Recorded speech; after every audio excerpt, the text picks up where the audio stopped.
Bienvenidos al Diplomado Virtual de Urgencias Médico-Quirúrgicas. Mi nombre es Ana Sanjur, especialista de urgencia, y hoy hablaremos sobre la organización y estructura moderna de una unidad de urgencias, el triaje hospitalario y prehospitalario, la evaluación primaria y secundaria y los síntomas cardinales de urgencias.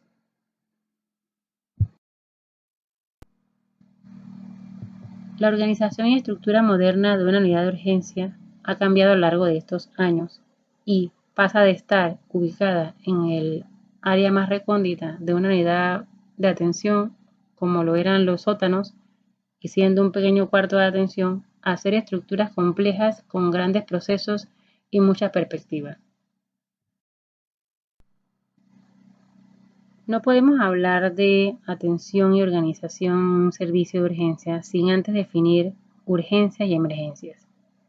Urgencia es una aparición fortuita, imprevista o inesperada de un problema de salud de causa diversa y gravedad variable, que genera la conciencia de una necesidad inminente de atención por parte del sujeto que la padece o la sufre y su familiar. Y una emergencia es una situación urgente que pone en peligro inmediato la vida del paciente o la función del órgano. Los que trabajamos en urgencia, entonces, nos damos cuenta que nuestros servicios son servicios de emergencias. Un servicio de urgencia es una unidad de atención médica creada para brindar una atención y tratamiento rápido y oportuno en caso de que la condición comprometa al órgano, la función o la vida de un paciente, y lo hace trabajando de manera coordinada e integrada con los otros servicios de apoyo. En España y algunos otros países también la pueden conocer como unidad de urgencia y la definen como una organización de profesionales sanitarios que ofrecen asistencia multidisciplinaria ubicada en un área del hospital que cumple unos requisitos funcionales, estructurales y organizativos que garantizan condiciones de seguridad, calidad, eficiencia para atender las urgencias y emergencias.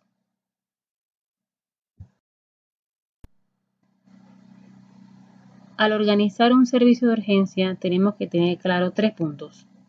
Uno es mantener clara la visión, la misión y el objetivo de la creación del mismo.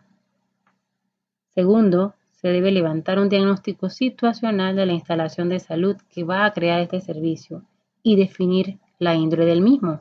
Es decir, si la región tiene una demanda de pacientes mujeres en edad fértil, pues probablemente el servicio de urgencia va a tener más énfasis en una urgencia obstétrica.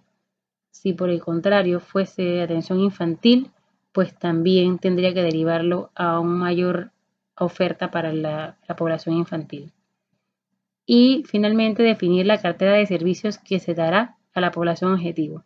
Una vez definidos estos 3 puntos anteriores, entonces podemos hablar de un proceso de atención, que no es más que el planteamiento del flujo de atención de pacientes desde su llegada al servicio hasta la atención y diagnóstico definitivo. Nuestras unidades en Latinoamérica tienen diversos niveles y complejidad y son los regentes de salud y los planificadores en salud de las diversas instalaciones nacionales sanitarias las que confeccionan un listado de instalaciones y red hospitalaria y las separan en niveles y complejidades de acuerdo a los puntos que más adelante voy a señalar.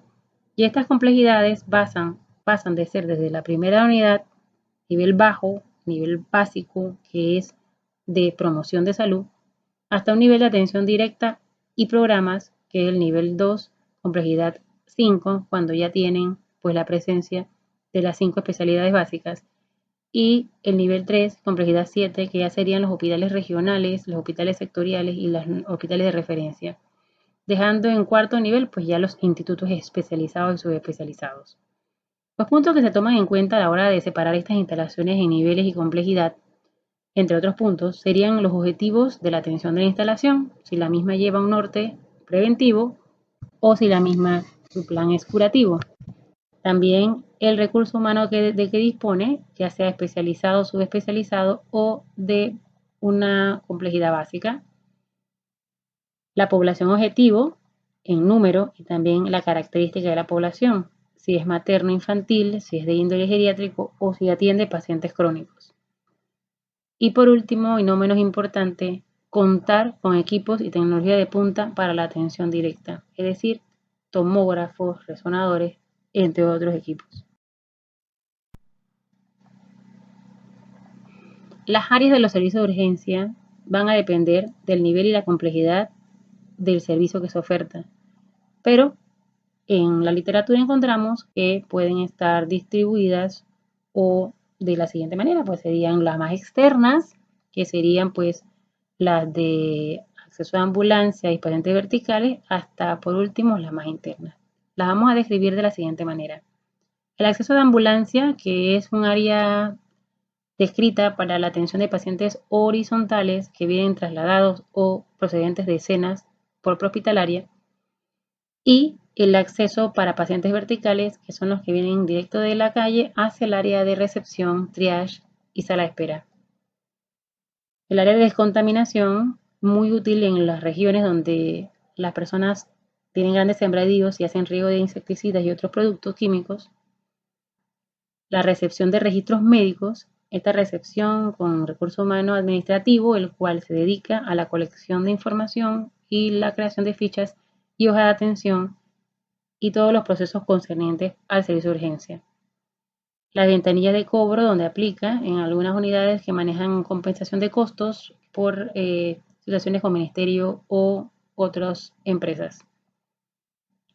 La sala de espera, destinada a los pacientes de urgencia y a sus familiares o acompañantes, que están accesibles a la atención de la triage y de la recepción.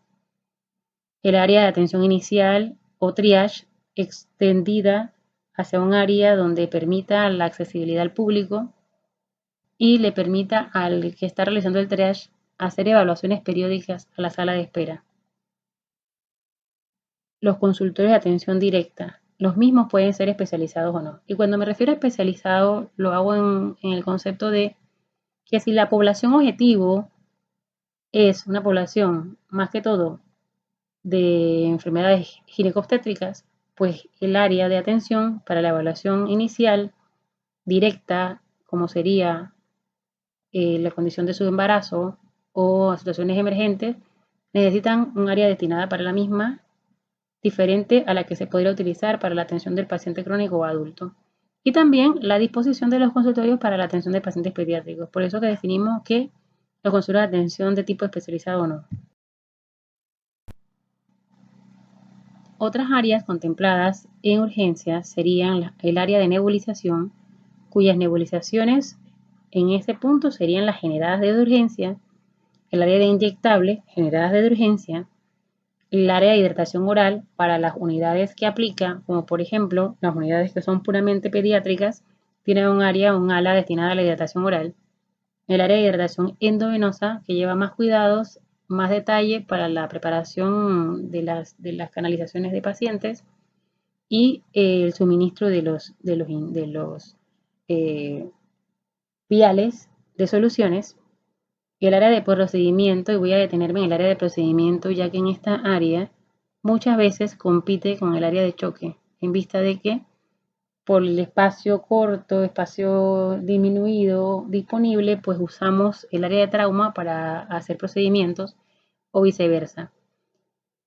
El área de reanimación o choque, también conocido como trauma o cardiopulmonar, dependiendo del espacio, la misma puede ser amplia y dividida de acuerdo a la atención que se brinde o ser mixta y atender pacientes tanto de situaciones cardiopulmonares como traumáticas, adultos o niños. El área de observación, que dista mucho de ser un área de hospitalización, la misma está destinada a adultos y niños que requieran mantenerse en la unidad un periodo mayor a 6 horas hasta definir el manejo definitivo. Los servicios de apoyo a urgencias, el laboratorio, radiología y farmacia muchas veces disponen áreas más pequeñas para tener el personal disponible al servicio de urgencia. Cuando hablamos de la estructura funcional de un servicio, debemos plantear el plano del servicio. Aquí tenemos una estructura de una unidad ejecutora de España. En la misma vemos que las áreas más externas son los consultorios, el área de triage que da directamente a la llegada de ambulancia, el área administrativa, cuando se gestionan pues la parte de información y la creación de la ficha de cada paciente. Y vemos que posterior a la línea roja encontramos las áreas donde requieren mayor monitoreo y mayor privacidad, que sería el área de observación, los quirófanos de urgencias y el área de trauma, choque y reanimación. Cuando hablamos de recurso humano que asiste y labora en los servicios de urgencia, hablamos de un personal que llena un perfil con actitudes, competencias que le permitan colaborar con el objetivo de llevar atención eficaz y de calidad. En otros momentos, todo personal nuevo entraba por el área de urgencias para ganar aptitudes y capacidades, pero mientras eso ocurría, se sentía sometido a gran estrés. Es por eso que ahora se busca un perfil de antemano. Dependiendo de la capacidad resolutiva de la unidad y de la demanda de pacientes de la misma, vamos a tener un amplio grupo de profesionales de la salud, especializado, no especializado, colaborando en la atención directa. En relación al recurso humano descrito en las diferentes estructuras y organizacionales de los servicios de urgencia, encontramos figuras que se repiten y en este caso tenemos un equipo primordial que sería, claro, subordinados a la dirección médica de la unidad, el jefe de servicio de urgencia. El jefe de servicio de urgencia médico es un recurso humano con perfil gerencial que conoce las necesidades de su unidad, que ha levantado su FODA, que conoce el impacto sobre la población de referencia y que sabe trabajar en equipo, que es un líder. Se apoya de la jefe de enfermeras del servicio, que es un recurso humano, que puede ser especializado o no, el cual conoce de antemano el manejo gerencial de los procesos de enfermería dentro del servicio de urgencia y que colabora en la toma de decisiones con el jefe de servicio en relación a las disposiciones administrativas. Algunas unidades de gran tamaño y gran demanda de pacientes, que además pueden ser hospitales de referencia nacionales, requieren la presencia de supervisoras de enfermería, ya que las mismas conocen y manejan la información turno a turno de disponibilidad de camas, flujo de pacientes, flujo cama, presencia de insumos, equipos como ventiladores, entre otros, que pueden ser requeridos en su momento en un servicio de urgencias. La enfermera especialista, destinada a estar en las áreas de mayor complejidad de la instalación y que apoya en la reanimación avanzada de los pacientes, además de seguimiento y monitoreo de los pacientes de área de observación. La enfermera básica, que nos apoya en los procesos más externos, como hidratación, inyectable, nebulizaciones, entre otros. El médico general, como pionero en estar en los servicios de urgencias, cumpliendo con el compromiso de atender a la población que así lo demande. Y finalmente han ido incorporándose especialistas, como el especialista de urgencia, que crea esta variante en la atención al darle mayor complejidad turno a turno a la misma. De acuerdo a las necesidades de las áreas, han incursionado nuevos especialistas en el servicio de urgencia, evaluadas y justificadas por la estadística, como los pediatras, que periodo de tiempo han indicado que, evaluaciones en periodo de tiempo han indicado que en ciertos horarios la demanda de pacientes menores de 5 años aumenta en algunas regiones, por ende se ha solicitado el apoyo de personal especializado en pediatría para la atención de estos pacientes. En las unidades que tienen servicio de urgencia ginecológico, nos apoyamos del personal idóneo para la atención de estas pacientes, al igual que el apoyo que recibimos de los internistas, médicos internistas, que con su amplio campo de información nos apoyan en el manejo metabólico y completo del paciente. Algunas unidades pues funcionan como centros de trauma y en ellos aplica la presencia de cirujanos generales y traumatólogos en los turnos. Y no menos importante, los técnicos de enfermería, que nos asisten en los procesos y procedimientos. El recurso humano administrativo nos apoya finalmente a unificar y a recabar todos los datos que generamos en el servicio. Por ejemplo, registros médicos, que realiza acciones exclusivas para el servicio, el cajero en los casos que aplique, flebotomistas, la toma de muestras en las unidades que tienen áreas de trauma específicas para las clínicas de trauma, Nos apoyan con técnicos de yeso que nos agilizan las inmovilizaciones, farmacéutica asignado a urgencias, que está pendiente de los faltantes y del movimiento que se le dé a ciertos medicamentos, el laboratorista, el técnico de radiología, los radiólogos, camilleros y mensajeros que agilizan la fase preanalítica y posanalítica de los laboratorios. Y un punto muy importante es la seguridad institucional y la Policía Nacional, que pueda estar disponible el tiempo en que la unidad esté presentando o brindando la atención.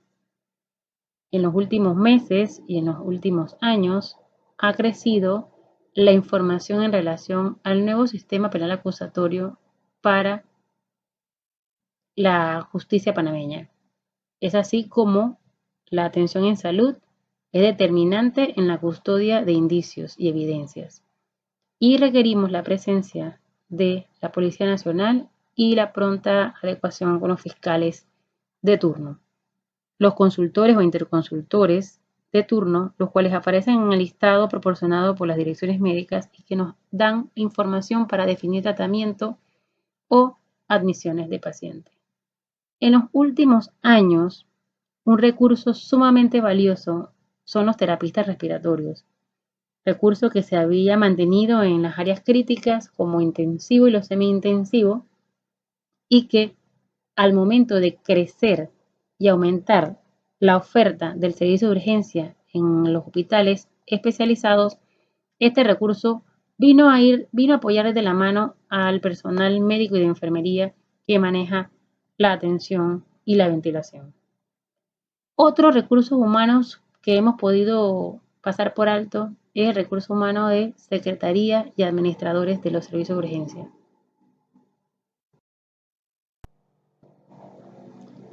Cuando hablamos de calidad e indicadores de salud, ¿en qué pensamos? Tenemos que irnos a la gestión administrativa del gerente del servicio, que tiene como meta ejecutar un presupuesto asignado con el fin de mejorar la atención. ¿Para qué? Porque debe brindar tecnología de punta a la población que lo necesita, con recurso humano cada día más idóneo y capacitado, que disminuye así los tiempos de atención y el poder de respuesta a la población que lo solicite. Es decir, que el gerente de salud que lleva las riendas de la atención en urgencia debe conocer los procesos administrativos, que incluyen la planeación, que es en función al administrador, ¿no? Que establezca las direcciones y determine cuáles necesidades deben cubrirse.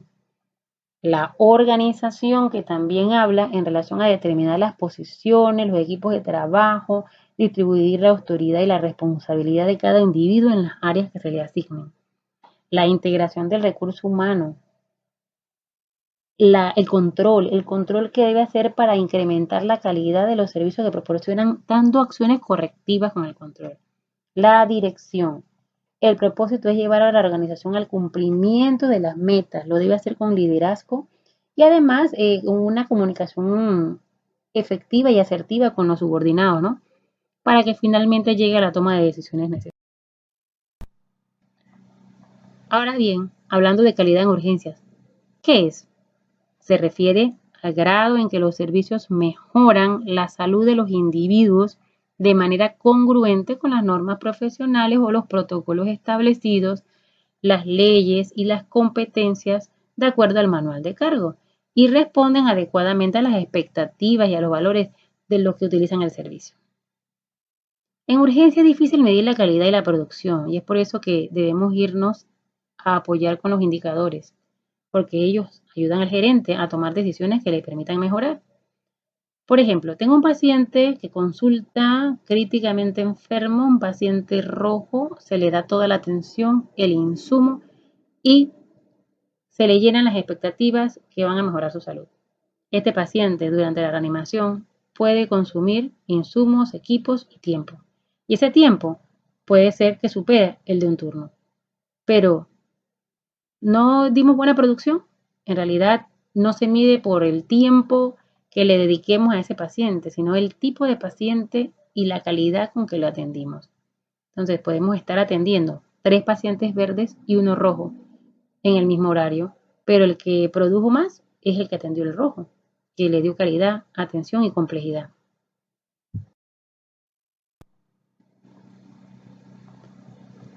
En esta imagen coloco un ejemplo de indicadores que mes a mes son enviados a las autoridades para verificar y ver cómo gestiona el gerente. En esta ocasión vemos un corte en donde describe los pacientes clasificados amarillos, el porcentaje de ellos, cuántos demoran más de 3 horas en completar la atención y así sucesivamente, hablando también de los naranjas y rojos. Algunos indicadores de urgencia que se dan en relación a población objetivo y porcentual no nos miden, pero otros se van adecuando hasta que en realidad reflejen lo que nos mida. Por ejemplo, el paciente de urgencia que se mantiene más de 24 horas en el área de observación. El gerente evalúa mes a mes cómo funciona el área de observación siguiendo los parámetros descritos y la organización para el área. Y evalúa por qué la estadística indica que están demorando más de 24 horas. Y va a tomar en cuenta todas las aristas, equipo de apoyo, personal o recursos humanos, movilización del paciente, estudios diagnósticos, que lo está demorando en la atención. Y de eso genera pues un informe que le permite tomar decisiones. En el caso del paciente clasificado rojo atendido en un horario determinado, hay que mejorar la atención en el horario de mayor demanda. Si el paciente rojo está acudiendo en un horario nocturno y en ese horario es cuando disponemos de menos recursos, entonces sustentado con la estadística y los indicadores mensuales podemos reforzar las áreas. Por otro lado, requerir un recurso humano especializado es sustentado y justificado con los indicadores. Por ejemplo, el número de pacientes menores de 5 años atendidos en el mes de marzo en el servicio de urgencia. Una vez evaluamos este dato a lo largo de un periodo prudencial, podemos darnos cuenta que muchas unidades ejecutoras, arriba del 30% de los pacientes que consultan en un horario determinado, son menores de 5 años y requieren la presencia de un pediatra para que les dé una atención consona con sus necesidades. El triage hospitalario y el prehospitalario. Hablar de triage es hablar de priorización, de categorización. Es importante que sepamos que no comenzó en los servicios de salud. Hagamos un poquito de historia. Triage proviene del vocablo francés trier y significa clasificar o seleccionar. Y a pesar de lo que muchos pensábamos, se fundamenta en la atención en urgencias o en la atención de salud, inicia su uso en las áreas agrícolas para clasificar vegetales y verduras.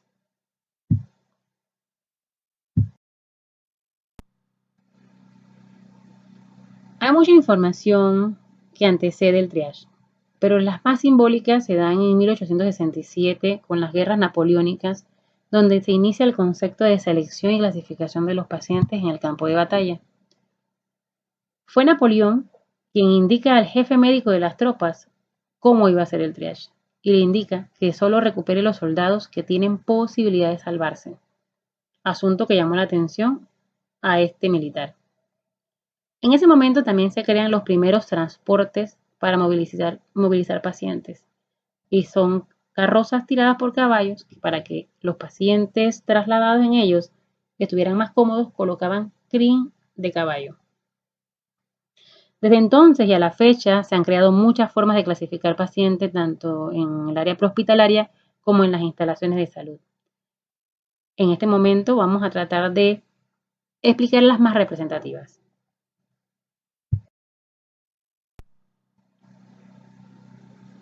El triage prehospitalario es el predecesor. Fue desarrollado con el uso de incidentes de múltiples víctimas por desastres naturales o provocados por el hombre. La misma, como vemos, describe la separación por colores de las víctimas, a manera de que las que tengan mayor riesgo de muerte, pues sean movilizadas y estabilizadas con soporte vital básico y desplazadas a la unidad que le va a dar el tratamiento definitivo. El triage prehospitalario más utilizado en los últimos años es el Triage START, que como decía, usaba cintas de colores. Los que recuerdan algunos lugares más antiguos habrán encontrado en urgencia pequeños cartones con colores que describían situaciones. Es porque venían haciéndose la simbiosis entre el fase de prehospitalaria y hospitalaria. ¿Qué criterios utiliza el triage prehospitalario START para clasificar a la víctima? Primero, la frecuencia respiratoria, medida entre menor o mayor de 30 respiratorios por minuto. El grado de perfusión, que lo va a ver con estado de alerta, la respuesta, la piel, la condición externa del paciente. Llenado capilar. Y finalmente, y no menos importante, el nivel de respuesta. Si camina propiamente, si el paciente tiene deterioro en la marcha, si el paciente responde al llamado, si está alerta. El método se generó para poder beneficiar al herido que tenía que ser trasladado a la atención médica y no solo de acuerdo con la gravedad de las lesiones, sino en contexto de más cosas. El Triage STAR inició el uso de código de colores. El código de colores rojo era la primera prioridad y los pacientes que eran clasificados con el código rojo presentaban síntomas y signos que muestran un estado crítico, que podían ser salvados, y en esto podemos ejemplificarlo con las amputaciones traumáticas con sangrados abundantes, el paciente con aparente insuficiencia respiratoria que no podemos medir por gases arteriales en la escena, pero que sí lo vemos con un aumento de la frecuencia respiratoria por minuto, o que en la escena, al instante de la atención, presenta un paro cardiorrespiratorio. El paciente color amarillo es un paciente que es la segunda prioridad para el triage START. En él son pacientes que presentan síntomas y signos que no permiten diferirlo, es decir, un paciente con una fractura que se puede inmovilizar, que sí requiere atención, pero que puede demorar en el traslado de la escena. La tercera prioridad para el triage START sería los pacientes clasificados con color verde, que son pacientes que puedan desplazarse por sus propios medios o apoyados en otros y que presentan lesiones leves o con signos y síntomas que no requieren una atención inmediata. Por ejemplo, un paciente que tuvo una lipotimia después del evento, un paciente con un esguince de tobillo. Y en el caso de las crisis emocionales, hago un alto porque muchas veces no le damos importancia a esta situación y pacientes con patologías crónicas como hipertensión pueden, ante un evento como un desastre natural o una situación accidental, pueden presentar una descompensación de su patología de base y podemos enmascararlo pensando que solamente es algo transitorio y emocional. Y por último, el paciente sin prioridad o muerto, que es el paciente negro, es un paciente que ya tiene una muerte clínica, son los cadáveres y pues no tienen que ser trasladados a ninguna atención. Ya hablamos del triage prehospitalario. Hay muchas otras opciones en el triage hospitalario en la medicina táctica, pero creo que lo que comentamos es lo más significativo y relevante que posteriormente fue aplicado al triage hospitalario. ¿Cómo surge el triage hospitalario? En vista de que la seguridad del paciente es una prioridad en los servicios hospitalarios a nivel mundial, en este contexto, pues el triage es un proceso fundamental para que se proporcione una atención eficaz y eficiente en los servicios de urgencia. Así que no podíamos dejar de utilizarlo, esta herramienta tan importante. Y se ha sustentado que el triage racionaliza el consumo de los recursos materiales, técnicos, además que fortalece la organización del capital humano, facilita la administración del tiempo, a la vez que aumenta la satisfacción del usuario. Es necesario que el encargado del flujo de atención, el responsable del flujo de atención, que puede ser el gerente o el coordinador, tomen en cuenta que para mantener los tiempos para realizar el triage en óptima funcionabilidad, se debe contemplar la posibilidad de utilizar más recursos para que realicen el mismo proceso de triage. La cultura del triage en el mundo. En urgencias se atiende por gravedad y no por orden de llegada. Qué difícil es la aceptación de esta información para la población, ya que cada uno considera que su situación requiere una atención inmediata. Entonces es parte de la cultura de triage que tenemos que ir trabajando a nivel mundial. Y en esta imagen muy representativa vemos cómo en ese momento se describía, estamos hablando más o menos entre el 2010 hacia atrás, los 5 colores internacionales. Se manejaba el triage Manchester, se manejaba el triage andorrano, el canadiense, y básicamente manejaban los 5 colores, en donde el paciente azul y verde tenían atención leve, requerían atención por situaciones leves, por lo cual el azul podía ir a la atención general en la consulta externa, el leve podría esperar o desplazarse a una atención en una consulta externa o una unidad de menor complejidad, y los pacientes incluidos para la atención del servicio de urgencia eran amarillos, naranjas y rojos.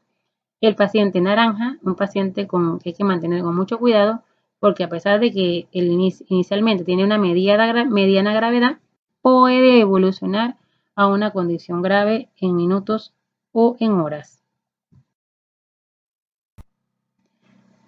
¿Por qué se crea el triage hospitalario? Porque hay un crecimiento, una alta demanda asistencial en determinados horarios y que no permiten que se pueda atender a todos los pacientes de forma inmediata a su llegada, que sería lo que todos quisiéramos.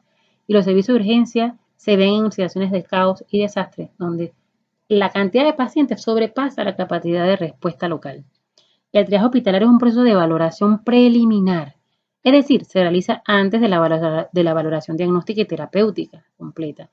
Y esta acción de valoración preliminar no incluye recetas, adelantar estudios, ni ninguna otra situación, puesto que, uno, no se puede seguir al paciente porque el que está en triage se dedica solo a clasificar. Además, el paciente necesita una evaluación completa antes de determinar qué estudios requiere. Por otro lado, mientras usted se detiene a hacer adelantos, a hacer recetas y a hacer otras cosas fuera de lo que está descrito para urgencias en triage, afuera, en sala de espera, puede estar esperando un paciente rojo vertical y se demora en la atención. Mecanismo de clasificación. La clasificación se da de acuerdo a las condiciones clínicas de los pacientes y volvemos a lo que decíamos inicialmente. ¿Qué es una urgencia? ¿Qué es una emergencia? ¿Cuándo un paciente está estable y cuándo un paciente crónico puede ser atendido con su médico de manera ambulatoria? Esto es algo que va de la mano con la docencia y con la promoción y el buen uso de los servicios de urgencia que vamos a estar trabajando en todos los años que siguen, puesto que la primera fase que hemos vivido fue la implementación del TRASH, ahora el seguimiento y la evaluación periódica. Dicho proceso se realiza mediante algoritmos de actuación elaborados y a partir de los síntomas y signos más frecuentes, los motivos de consulta, alergia constantes vitales, entre otras cosas. Pero recuerden, todos estos algoritmos son basados en la información generada por el personal operativo, por gente que lo valida.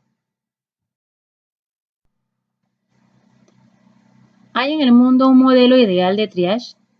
En el mundo existen diversos modelos de triage. Actualmente los más utilizados, como mencioné, son los internacionales de 5 colores, cuyo tiempo de respuesta por color va a variar de región a región, puesto que va ligada a los datos obtenidos por la media en los indicadores. Cada región va a buscar el modelo que más se apega a su demanda y a su situación y hará las adecuaciones.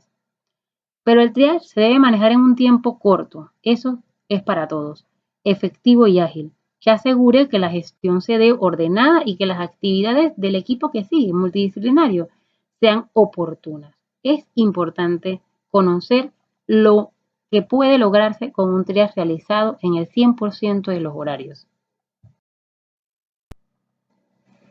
Evaluación primaria y evaluación secundaria. En este punto tenemos que hacer énfasis en las áreas de atención del área interna de los servicios de urgencia.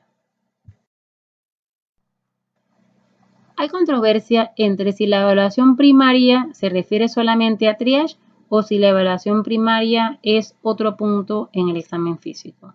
En el área de nuestras instituciones de salud, una vez el paciente ha sido clasificado en el triage, es remitido de acuerdo a la clasificación a otras áreas que se hayan dispuesto para él. La evaluación inicial pues se va a dar en esas áreas que se hayan destinado y es, por ejemplo, en el caso de los pacientes que acuden a los consultorios para amarillos y naranjas, es donde se van a dar verdaderamente un examen físico riguroso y dirigido para establecer un diagnóstico de trabajo, para ver qué servicios de apoyo van a ser requeridos y ahí en ese momento se comienzan a instaurar el plan a seguir, si el paciente puede requerir hospitalización o si estoy en una unidad de menor complejidad que no oferto más nada para el paciente, programar el traslado para el paciente en condiciones estables. En la evaluación inicial se dan otros procesos que involucrarán otros recursos humanos, como por ejemplo los profesionales de la salud, de enfermería, que una atención directa en un consultorio de médico tratante puede generar 2 o más procesos por parte de este recurso. Ejemplo, un paciente con una deshidratación moderada que acude al consultorio de naranjas, en ese momento el médico define que requiere evaluación y seguimiento, además de hidratación endovenosa, medicamentos endovenosos si ya ha determinado la causa que le haya llevado a la deshidratación moderada. Y de esa sola atención se generan más procesos, 5, 4, más procesos por otro recurso humano, que tiene responsabilidades en esas áreas donde se le envía. La atención en estas áreas se hará de manera sistemática, asistidos por los insumos y equipos existentes en esta unidad, porque cada unidad, de acuerdo a su complejidad, va a tener más que ofertarle a la población consultante. Estas áreas de atención y evaluación inicial pueden inclusive ser las áreas de reanimación, puesto que si un paciente llega vía ambulancia hasta el coordinador, este evaluará y determinará que es un paciente rojo horizontal y que requiere una atención inmediata, 0 tiempo de espera. Por ende, el paciente es llevado al área de trauma o la de choque o la de reanimación y es allí donde se dará la evaluación inicial completa. Entonces no podemos definir que la evaluación inicial solamente para nuestras áreas se van a dar en el triage. En relación a la evaluación secundaria, mucho se ha trabajado en este punto. Y una vez establecido el diagnóstico de trabajo, el paciente va a pasar a un área para que se le dé un monitoreo a la respuesta que él ha tenido con el tratamiento que se le instauró inicialmente. La evaluación secundaria se realizará una vez se cuente con las pruebas solicitadas y luego el tratamiento de ataque, ¿no? Luego cómo funcionó, si se le puso una carga, el paciente recuperó, si no recuperó, si hay buena micción, si toleró la dieta, cosas como estas que no podemos pasar por alto y que cuando se da la evaluación secundaria recordar que es sistemática y que va de cabeza a pies sin olvidar nada. Lo que pudimos haber obviado en la evaluación inicial para comenzar el tratamiento ya no puede pasarse por alto en la evaluación secundaria.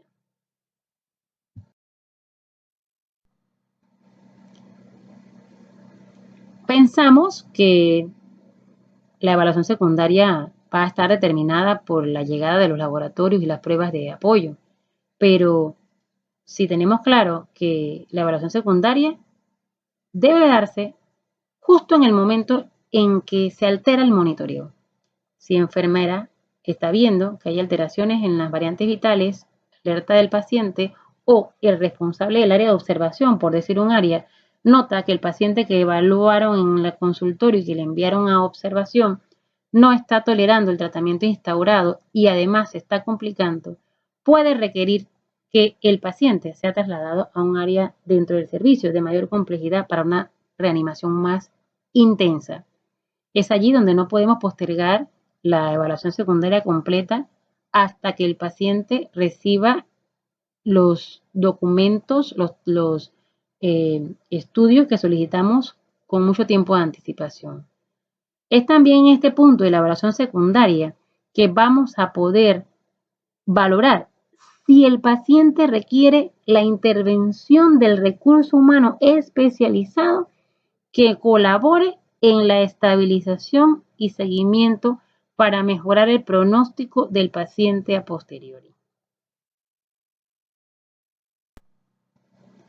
Los síntomas cardinales de urgencia. Cada región, cada población escogió una forma de clasificar a los pacientes, pero todas toman en cuenta síntomas, no solamente síntomas, síntomas y signos cardinales. En el caso de los pacientes pediátricos, lo manejamos de manera sindrómica, síndrome diarreico, síndrome respiratorio, puesto que en este grupo etario es difícil establecer un diagnóstico de trabajo específico.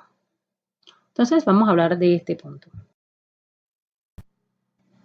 Los síntomas cardinales en urgencia, nosotros nos apoyaremos de ciertas discriminantes, como por ejemplo, en las constantes vitales, si un paciente acude por una sintomatología similar a la que describe otro, puede que éste tenga otro nivel de gravedad, que va a ser determinada por puntos como la temperatura, la presión arterial sistólica, la frecuencia cardíaca, la saturación de oxígeno, la glicemia capilar, el estado de alerta y si el paciente tiene alguna alteración que determine que puede estar presentando un evento cerebrovascular. También los signos vitales anormales. No es frecuente que nosotros tomemos signos vitales en la evaluación inicial externa. Estamos hablando de la atención inicial tipo triage.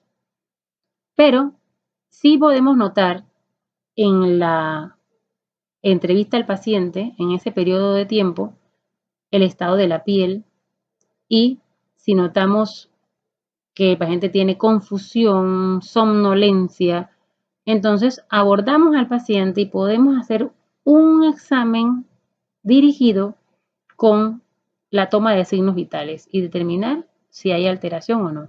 Esto nos es muy útil durante el periodo de que surgen las enfermedades reemergentes y emergentes, en donde debemos ver si hay alteraciones en sus signos vitales.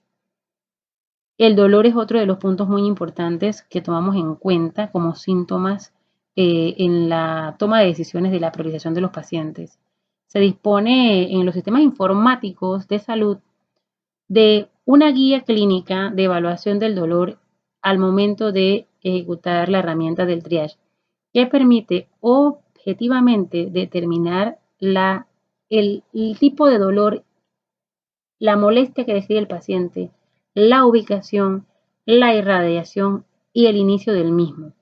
Estos puntos se repiten a nivel de todas las evaluaciones mundiales. Otro punto que más que todo sería un signo es la fiebre. El paciente, por ejemplo, cuya fiebre es representativa es ese paciente menor de 5 años que acude con fiebre. Entonces tenemos que tomar en cuenta que a pesar de que hay una amplia gama de formas de hacer la clasificación, tomando en cuenta ciertos puntos cardinales, es importante ver que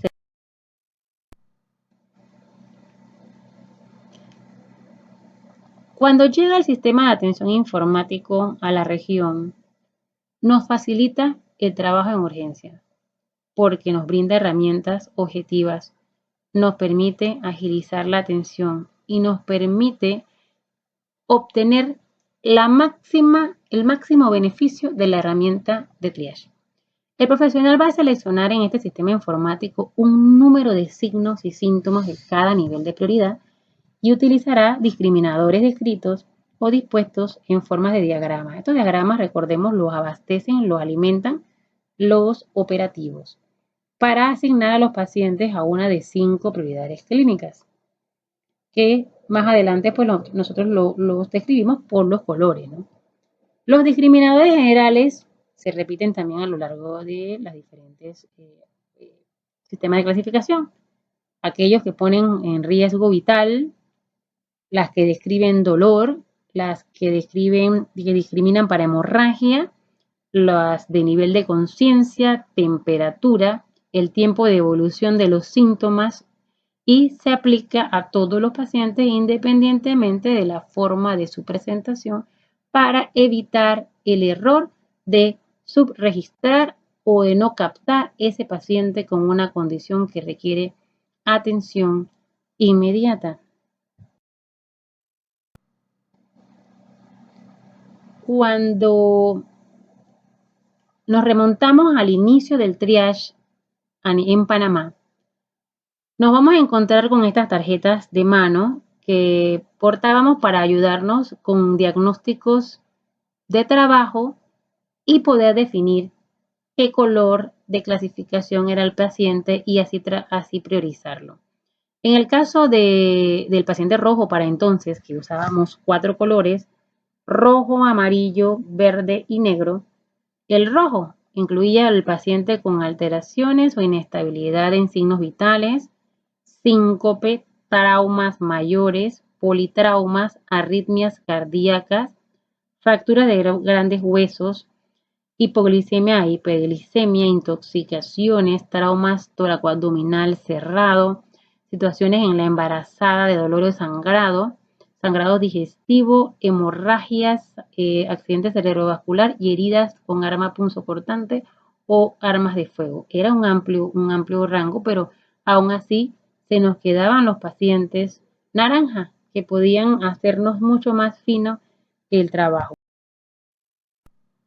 Posteriormente, el paciente amarillo incluía más que todo situaciones de insuficiencia respiratoria, dolores abdominales, epistaxis, situaciones de abuso doméstico y sexual, casos polisivos dentro de la atención con el paciente con alguna condición que lo llevaba a atención, intoxicación alimentaria, que es de reporte obligatorio, la atención del paciente psiquiátrico, el paciente que se enfermaba y era discapacitado, la diabetes descompensada. Entonces, tenemos ese recuerdo de cómo se manejaba el paciente de color amarillo. Y por último, el paciente clasificado verde incluía situaciones agudas pero no urgentes que podían ser desplazadas o redireccionadas a unidades de menores complejidad o también a la consulta externa en otro momento. Incluía resfriado, faringitis, situaciones de epidermis, como hemicosis, escabiasis, herpes, cólicos menstruales, algún tipo de controles de salud, entre otros. Y estos pacientes han tenido la participación de los directivos nacionales e institucionales para darle una respuesta a este paciente que consulta, no sin darle la importancia que le corresponde a la atención primaria, que lleva como objetivo pues darle un seguimiento, hacer los screening a tiempo de los pacientes según los grupos etarios y priorizaciones para la atención primaria y su seguimiento. Entonces, sí se están buscando estrategias a nivel mundial para la atención del paciente con situaciones menos urgentes. Finalmente quiero compartir con ustedes la bibliografía. La misma es muy amplia, creo que no le hacemos justicia a todos los aportes que podemos tener de la misma en lo que a organización de los servicios de urgencia se refiere. Y recordemos que nuestros países poco a poco van a ir buscando las adecuaciones que más se parezcan a lo que busca la población solicitada de atención. También es importante ver que el triage evoluciona día a día y que cada vez podemos dar nuestras aportaciones a los sistemas nacionales que se van incorporando. Es también importante que los gestores de urgencia vean con otros ojos la parte administrativa de los servicios, que sepan que hay muchos procesos que son medidos, procesos administrativos, procesos de atención y procesos propios de cada área. Y la parte financiera, que es la que nos dice qué podemos o no podemos ejecutar. Les agradezco la atención a esta presentación y en espera de conocer sus interrogantes al respecto, me despido de ustedes.